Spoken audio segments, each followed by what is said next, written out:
It's Spoilerin time, folks. This is the show that takes all the hard work of Cordkillers, where you figure out how to watch things, where to watch things, and then talks about the things we've watched. This week, we'll be talking about Miami Vice, Season 4, Episode 3, Death and the Lady, 2521 on Netflix, Season 1, Episode 11, and HBO Max's The Last of Us, Season 1, Episode 3. I'm Tom Merritt. He's Brian Brushwood. Hey, can we just start with dessert? Can we go straight to the best part? You want to go right into the cherry pie a la mode with the delicious wine and rabbit Beaujolais feast? Yes, indeed.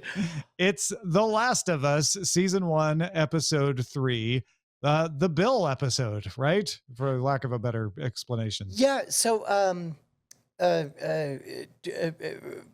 I did play all through episode 1, or the original, first Last of Us, but ever since then, after I played it through the first time, I've only gone through and watched like cinematic cuts, scenes, and all that stuff. And that's how we watched 4.5 hours, me and my daughters, of the story so that they could be brought up to speed for the second Last of Us. And Bill barely registered as a footnote in my mind. I'm like, oh yeah, no, he was like the prepper guy or whatever. And even as we've talked about it on the show with Nick Offerman playing Bill, and I'm like, are they going to flesh out his character or what? Turns out, no. They're just going to give us one exquisite, extraordinary, heart-wrenching masterpiece of an episode. I'm getting a little bit verklempt, like even. This was a wonderful episode for me. I bawled my eyes out, and my wife bawled her eyes out, and my 15-year-old daughter bawled her eyes out. It was precious. It was wonderful.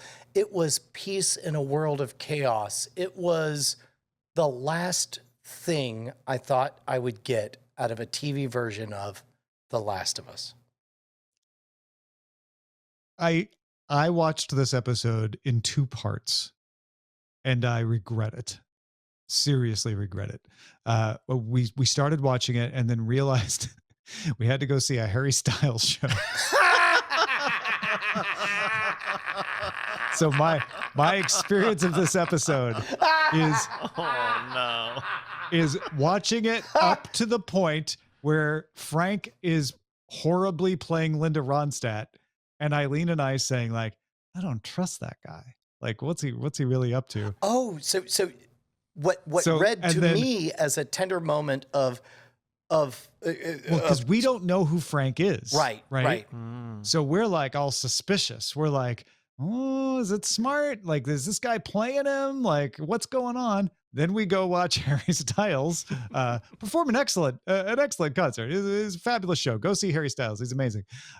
Come back, pick up, and go, I think we were wrong about Frank. Yep, we were very wrong. Wow, were we wrong? This is an entirely different story than we expected. And yeah, in some ways, I got all the good part at once. So it wasn't a broken story. But I would have rather have had that immediate discovery with that entire Harry Styles. I don't know. Maybe it's appropriate that I put a Harry Styles concert in the middle of it. As a matter of fact, it's kind of appropriate, Tom. That was the moment that you had a break, because when that moment happened, they were making a lot of the same-sex romance explicit, and normally I like that to be more subtle. But it was very explicit, and I think I muttered out loud around that time, like, well, this is a bit much. And then they held hands and kissed, and I'm like, well, this is a bit much. And then we followed their marriage and their relationship, and I'm like, oh no, that's the whole point, is this is explicitly what it is. Like, it's hard enough to be closeted and gay in the real world. Imagine a fantasy world where all of a sudden your options are very, very few, and you end up meeting, of all people, an Alex Jones style prepper, and you end up deeply falling in love in a way that, as a viewer, I was 100% there. Oh my, I think I literally what will. I may start to cry if this was an amazing. This was an amazing. one of the things that works that makes this story, this particular story work so well is that is that you're layering the trust issues on top of each other. Uh, in that my reaction was like, I don't know if we should trust Frank. And then when we find out, well, uh, Frank obviously is, or Bill, I guess, is obviously attracted to Frank. Then it becomes, well, is Frank using Bill? Like, is this a, is this a situation where the trust issue was not the trust issue I thought? He's not going to kill Bill. He's going to seduce him instead. Then it becomes, nope. We're jumping like we're not going to waste any time speculating on that. We're going to jump 3 years ahead, and they're having a spat. And on top of that, it's like, let's absolutely bury any question about it by jumping another 10 years after that. Well, that's what I was going to say. We jumped 3 years to them having a spat in a way that only people who love each other can have a spat. And then once that's resolved, we jump another 3 years and be like, and here's where they are now. And here's where they are now. I think this is one of the greatest examples of proper adaptation. All I knew, the reason I called it the Bill episode, not the Bill and Frank episode, is all I knew about Bill and Nick Offerman's character was that it was an old man prepper from the show who ends up helping them out. I had no idea he died before that.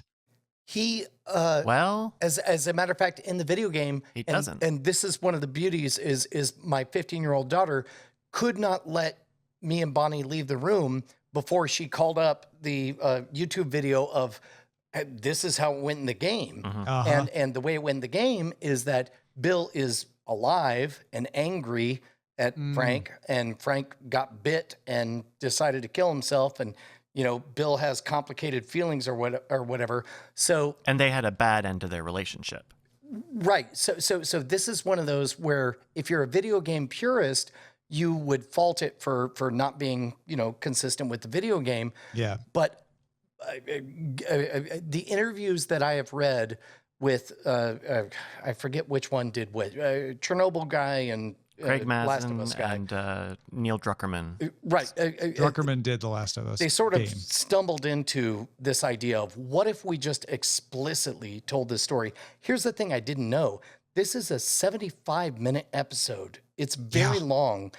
Also, the director's cut was apparently 2 hours long.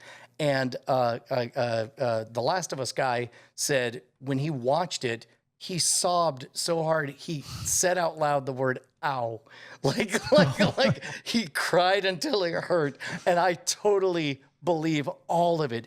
It is extraordinary storytelling. It's extraordinary cinema. It's extraordinary television because there's not a single character who has a name who I don't love in this entire show at this moment. Even when we have quote unquote raiders show up and Joel is the one who warns when they come, it'll look like this. And that's exactly what it looked like or whatever. But they were nameless, faceless raiders and so on. I don't know. For a show about so much despair, it's really great on episode 3 to see so much love. And one of the interesting choices which made this so long is they bracketed Bill and Frank's story with some progress with Joel and Ellie. Now, part of the reason you do that is the way they're telling the story, you have to know why Joel and Ellie are there or a little bit about how they got there before it makes sense for them to arrive. And I like that they sort of allude to Frank when they're at that convenience store and they set up the fact that Ellie really wants the gun so that when she takes the gun at Bill's place, you're like, oh, you're right. Yeah, she's been dying for a gun. No wonder she stole that. I'm sure that Chekhov's gun will just stay in her bag and it'll never cause any problems. Oh, Bryce has pulled up a picture of that moment where they see the airplane. Oh my God. And she talks about like, did you ever get to ride in one of those? That's amazing. Or when they get in the car at Bill's place, it's just like, I've never been in a car before. This is amazing. Yeah. And he Yeah. says And seatbelts, so and you she's get like, you "What?" get know a what that rich you get a rich episode of Bill or of Joel and Ellie bracketed around this thing, which you didn't have to do that. You could have maybe started with the stuff before and gone into the Bill and Frank's story and then just show them show up. In fact, that I guarantee you that's what The Walking Dead would have done. You would have seen Joel and Ellie walk up to the gates, knowing that they were dead, but Joel and Ellie don't, and then cliffhanger to next week. I'm really glad they didn't do that because I felt like I got a complete Joel and Ellie story as well as the complete Bill and Frank backstory. And I'm more excited for what happens next week than I would be if there was some cheap cliffhanger that I'm like, I really wanted to know what was happening. So this episode felt to me, and maybe I'm reaching, I don't know, cordkillers@gmail.com. It felt to me that this episode was very important as a third episode because they punished us in the first episode with the reality of the tragedy of everything. They punished us in the second episode by taking away what we perceived to be one of our partners in the journey. Mm-hmm. And instead, the third episode was a gift. It was a reminder of what might have been and what certainly existed in brief pockets in this terrible, terrible tragedy of a world. And it made me joyful just in extraordinary ways. I don't know. Bryce, Just so many little touches. I did not love bracketing this episode with the Joel and Ellie stuff, especially at the beginning. I mean, I don't know. I mean, I guess it's like I think this episode is really good. I think this episode is really great, and I think when I talk about like watching Lower Decks or something, would this be better if this was not part of this franchise, or does being part of this franchise help or detract from this item? And I think it takes away a little. I think there's just a little too much housekeeping. I mean, the ending is nice, and then the ending works, but I think a lot of we get that really great moment with Ellie in the gas station, killing that docile clicker, and that's a great moment, and it's a really interesting part of her personality. And then we lose all of that because we spend the next hour away from her, which it just feels unfortunately mispaced. That felt to me like a touchstone just to remind the audience at home, this is definitely the story of Ellie and Joel. Don't worry. Here's a moment where Ellie does something that you could either read as awful or merciful, but either way makes sense in universe because she's immune to the fungus or whatever. Sure. But that doesn't do anything with the Frank and Bill story, unfortunately, which is the 60 minutes of this show. Yeah, and It's a fair point. It's a very small criticism, but these are like that I think is a weakness of it. Maybe I'm a bit entranced by the fact that the Frank and Bill story is more novel to me and my family, and not something I would have expected in this. It's not novel to me. The whole thing is novel to me, and I got lost in it. I'll admit, Bryce, you're right. That moment with Ellie and the clicker, it's not lost, but I know what you're saying. Its impact is diminished because you're not coming back to Ellie for so much longer. This show has not shied away from giving you a hint that trusts you, but then later following up to remind you. For instance, Joel's exposition of here's how everything spread. All of those things have been shown to us before. That was exposition of Joel explaining it, but I didn't mind it. It was more elegant than a previously on for me. I was like, oh, right. Okay. That puts it all together for me. I wonder if that Ellie thing will end up serving the same purpose. Is we saw her do that. And then later they're going to recall, remember when you saw her do that? We're going to tell you more about that now. Yeah. But this is a really nice episode. I mean, you get a lot about these two. They don't have a perfect relationship. They have ups and downs. I don't know. It was really nice, a really nice surprise to see this fleshed out because I know pre this show coming out, I also thought, like, what are they going to do with Bill? Bill is a side character for half a chapter near the start of the game, and even the gay element of it, you don't even like you can miss some of it, and a lot of it is not really hammered home until the very end of when you leave Bill. So I was glad that it was very different and not a like. The thing that felt so weird is that this has so far been an action adventure show, and this is not exactly an action adventure episode. This is like just romantic, just a romance or a romantic comedy, basically. It's a very long version of what I'm about to say, but it does serve to explain how dangerous the world is. That even a guy who's alone with all of these preventative measures is going to be assaulted, and without some help from Joel, might not have survived. And it's still, we had a situation where he got shot and Frank had to save him. And if Frank hadn't been there, probably wouldn't have survived. So you could tell those things in a much more efficient and shorter way. You just wouldn't have had as compelling of a story to go along with it, I guess. Yeah. I also wonder, like, I am not the type of person to, with 20 minutes to spare, go out and try to seek down a same-sex relationship story of falling in love between two middle-aged men. But I'm very glad that this story found its way to me. And I don't know how much of it is my personal experience that made me enjoy it so much. I don't know. I thought it was great. From the other side, it's not exactly like I'm swimming in options over here. This is a story that is. My guess is you have experienced similar stories more than I have in media. A little bit, yeah. Yeah, a little bit, but this is. So I guess what I'm trying to express is I wouldn't blame you if you're like, this is like, number 74 on the list of good stories of this type. And that's not what I'm saying that. I wouldn't blame you because I don't know.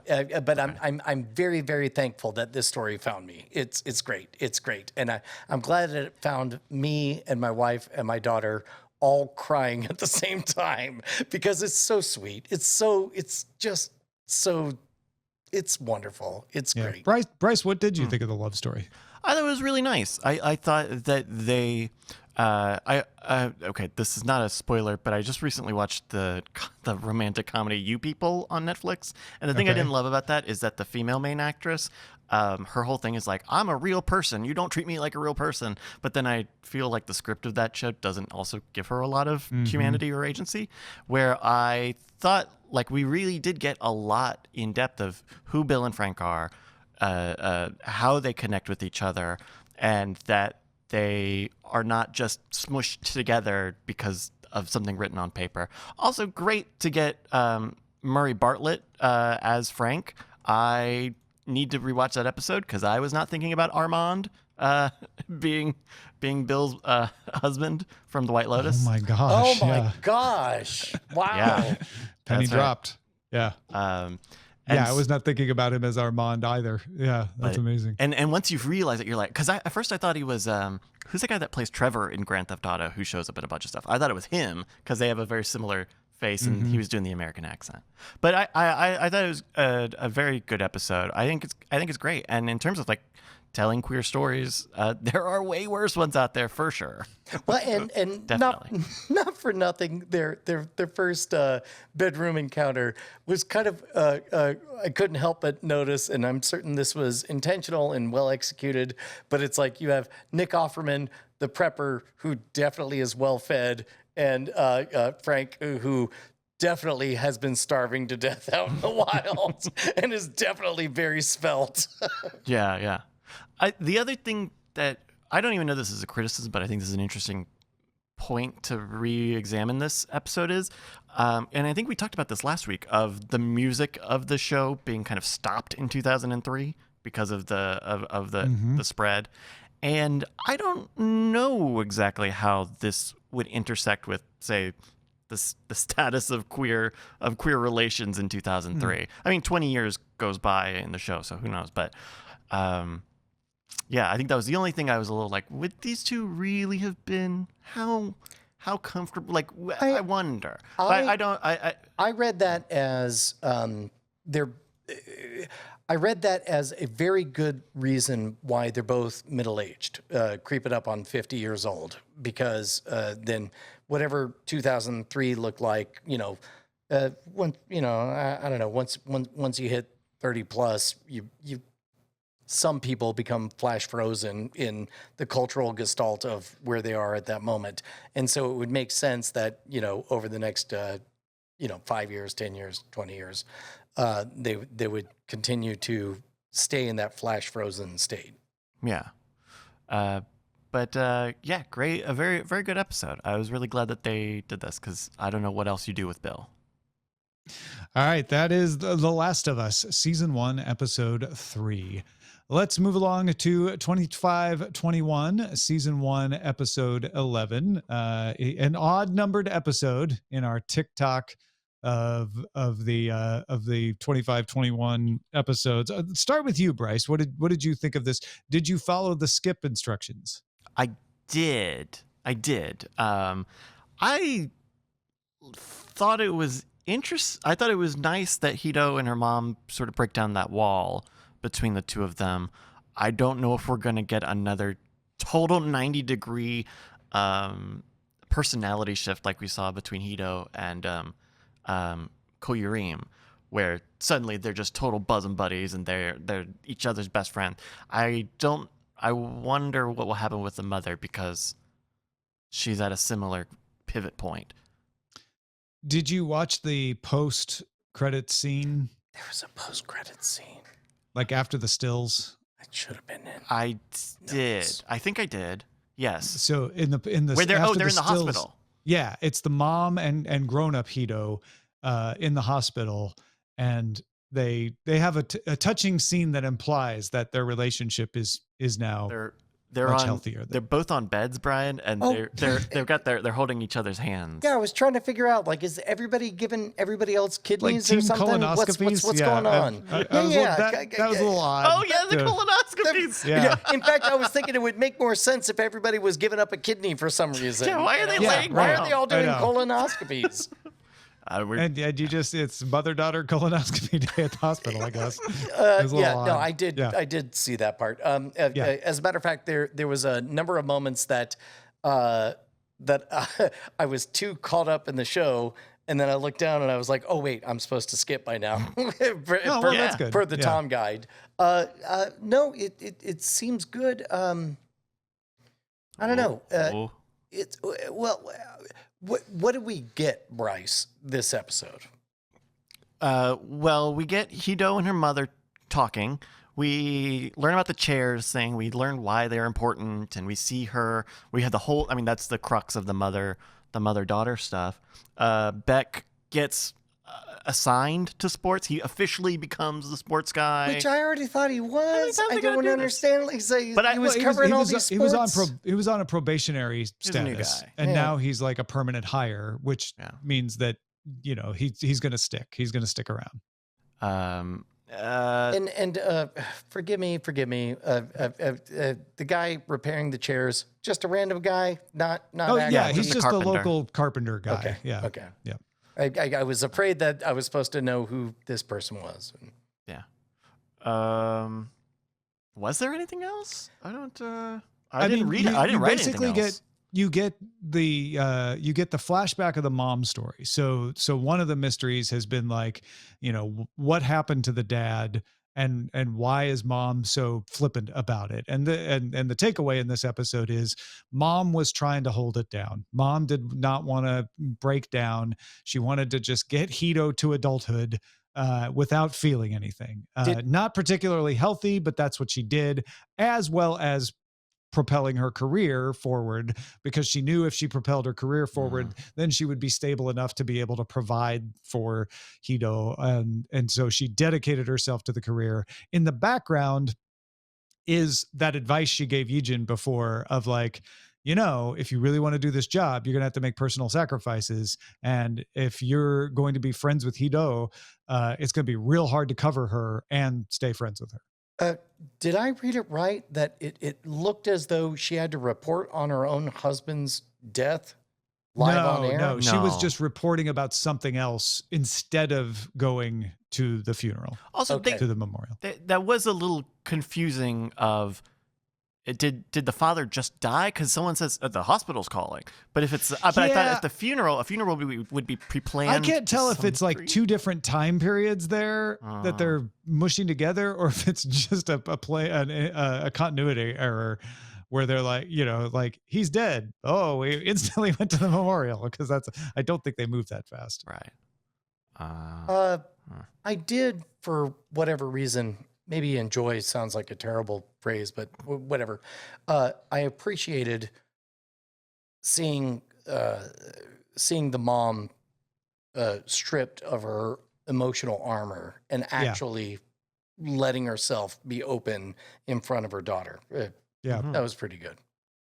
And realizing that her daughter is grown up and has needed her in a way that her mom did not acknowledge, did not realize, did not, and Hito saying, I'm stuck at 13, I think really did wake her up. Like, oh crap, I'm still treating you like you're 13 and you're not. You're an adult. So Yeah. let's, and it just does show that the mom, she's not very demonstrative with it, but in her own way is willing to, like, yes, okay, fine, let's fix the chairs, let's go to the grave, let's do the anniversary, you marked it on the calendar.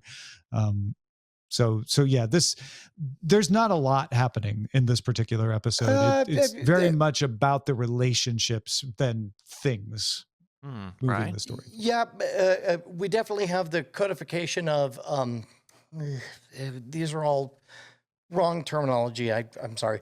Spectrum Girl is dating cool DJ guy, musician bro, right? Ko-Yurim and the pretty boy?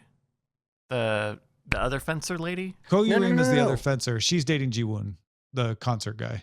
Right. Concert guy who always had the headphones on Yeah. is dating girl who digs sports writer guy. No? No? You mean Hito? No. Wait. Hold on. Who's dating the rock star? Yeah, Ko-Yurim. That's the pretty boy. Yeah.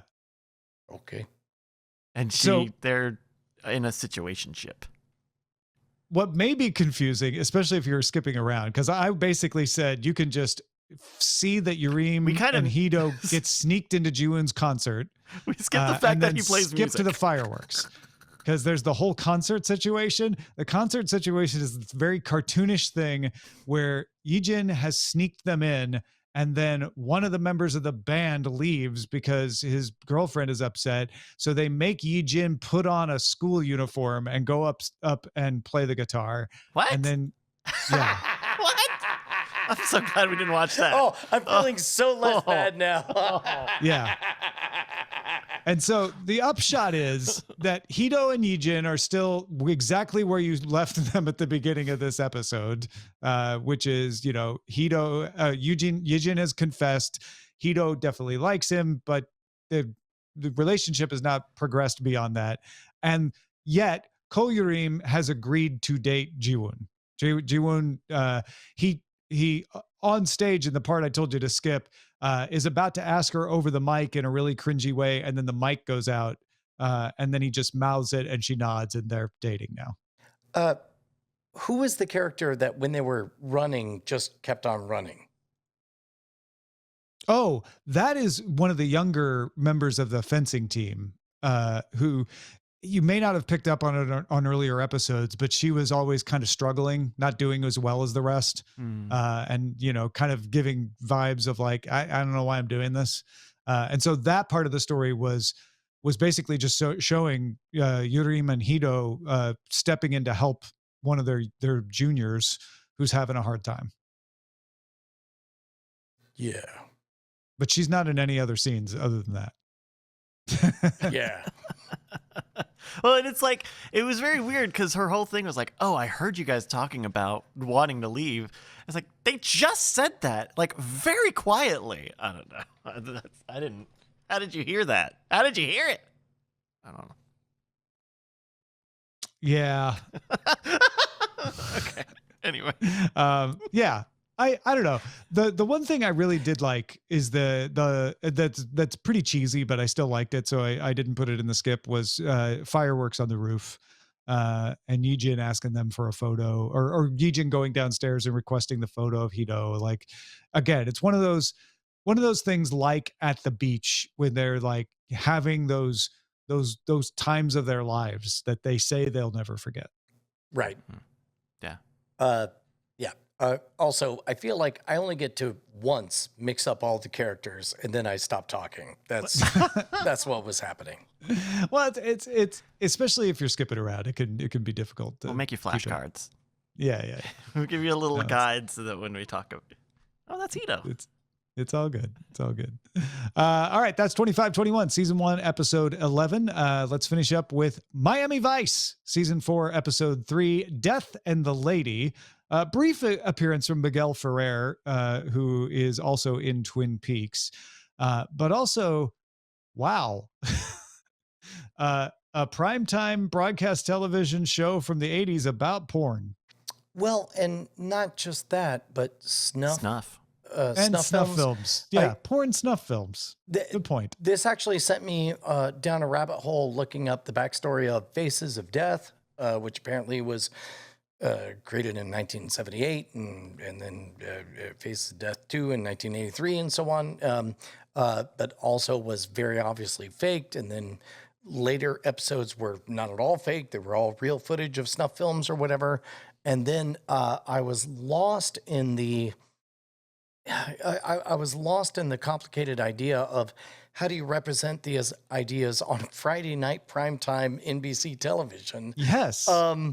And I got to admit, I kind of love this episode. It really made me feel complicated. I hated the ending, but we'll get to that. But what did you guys feel? It was so nuanced. I was shocked. The director was presented as someone who wasn't even afraid of the cops, wasn't even contemplating that the cops would be upset, and really self-assured. The murder twist, where you find out that here's someone who was terminal with cancer and essentially was choosing this as their preferred form of euthanasia in order to provide money for her father to survive. The complexity of that, again, on primetime television on NBC on Friday night in the late 80s, blew me away. I thought even outside of that context, this is actually a very, very complex and nuanced story. Yeah, just in case somebody's hearing this and didn't watch it, basically the idea is an erotic thriller that involves, I don't know, a lot of boobies or whatever, and a scene in which somebody appears to be killed, but it's revealed that, a lighting guy says, no, she was actually killed, but they don't have a body, they don't have a name, they don't even know. No, it was one of the actors. One of the actors went back to the set and said, I witnessed it, I saw him. Right. And they never know. It's never identified who the person wearing a wolf mask was that actually stabbed her and killed her or whatever. And there's no body, there's no evidence, there's no nothing. And in fact, we see Crockett kind of try to reject this whole thing, but then it's like, well, nope, sorry, you're going to have to investigate and so on. It did, I believe, a commendable job of bringing up ideas of it's not a matter of what this bizarre artist wants. He's only serving what the public seems to want. Mm-hmm. And he holds up a mirror to the public saying they seem to want terrible violence and to believe that they're witnessing a murder and to see this sexual exploitation and all those things, which again, grading on a curve for 40 years ago, not bad, Miami Vice. That was pretty good. Bryce, what about you? I had some more trouble with this episode, I guess. Mm. I don't know. I had trouble with this one. Wait, trouble in what way, though? And I spent a lot of time this episode wondering why we were doing it. I did Uh-huh. too. Like they but, did- but like- to me that was a plus the entire experience. Are you like along the lines of this is gratuitous? No, What's the point? No, because no. Okay. they're really soft touch with any of that stuff. Okay. Just I felt like maybe I don't know if I missed something or if the setup was strange in terms of like what is the mystery here, right? Like, oh, it was this lady. Oh, but she's alive. Oh, but she had a twin. But it's not the twin. We found out she had a twin, and we're just gonna ignore that for the rest of the show. Okay, there was another lady. Oh, but it wasn't her. She's alive. She's right here.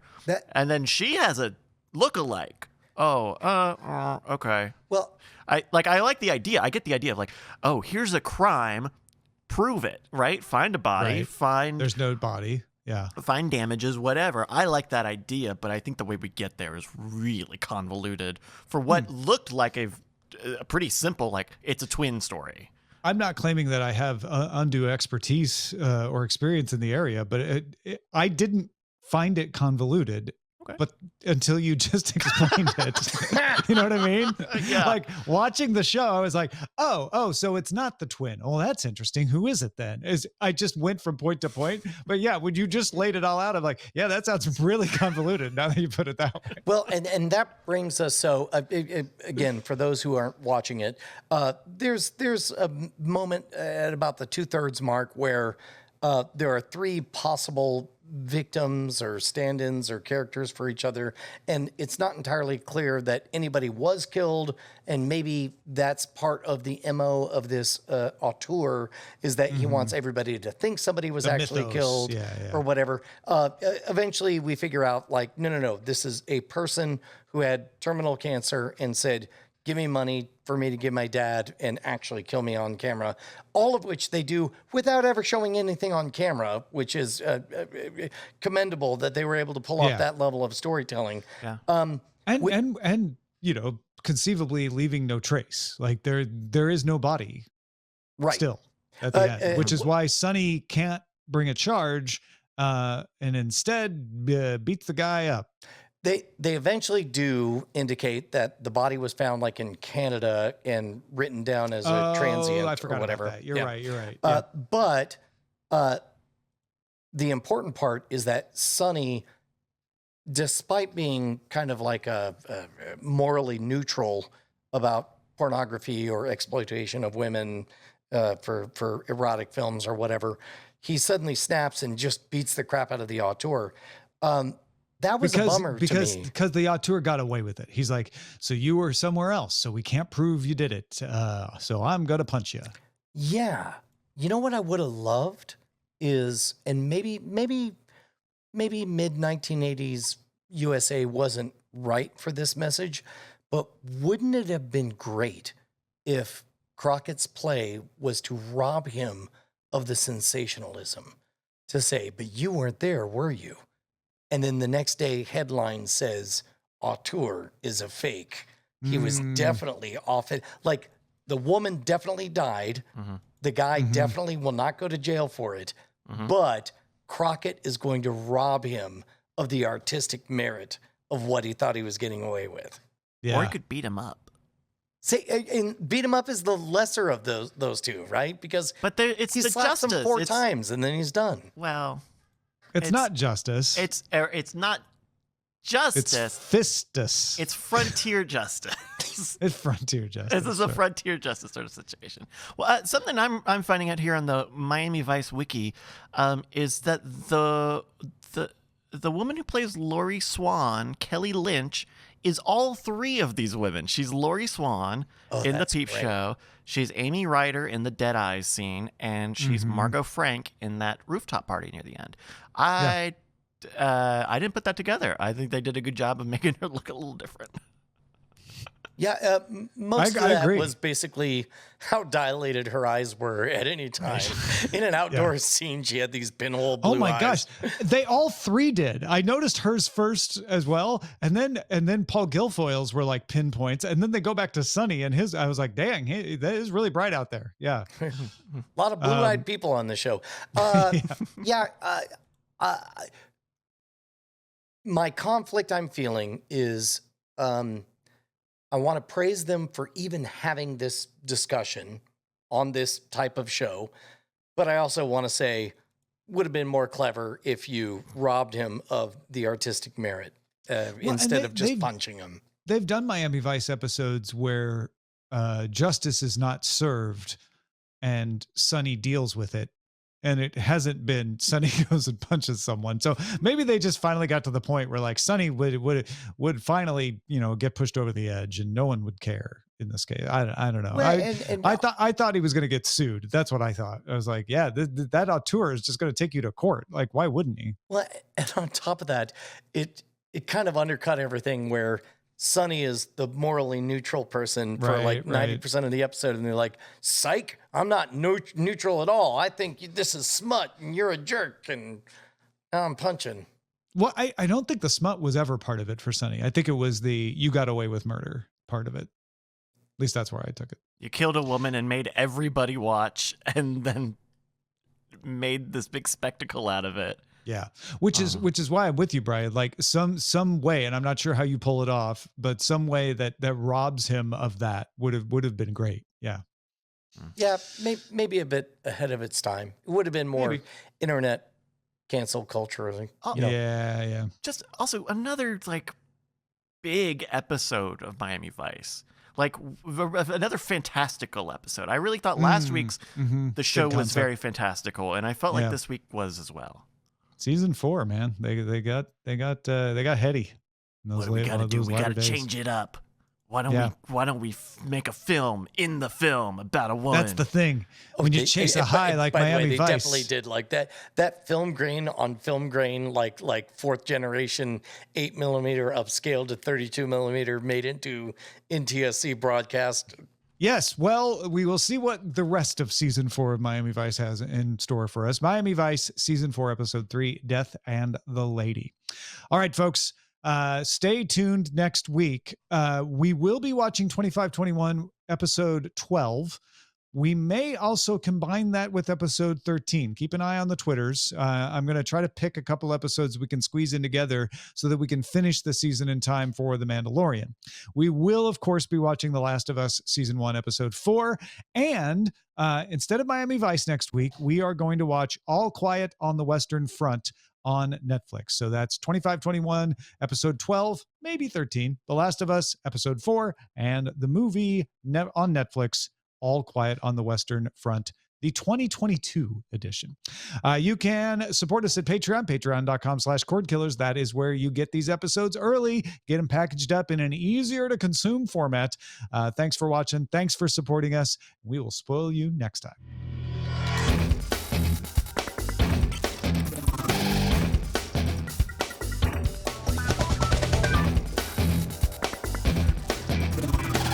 Diamond Club hopes you have enjoyed this program.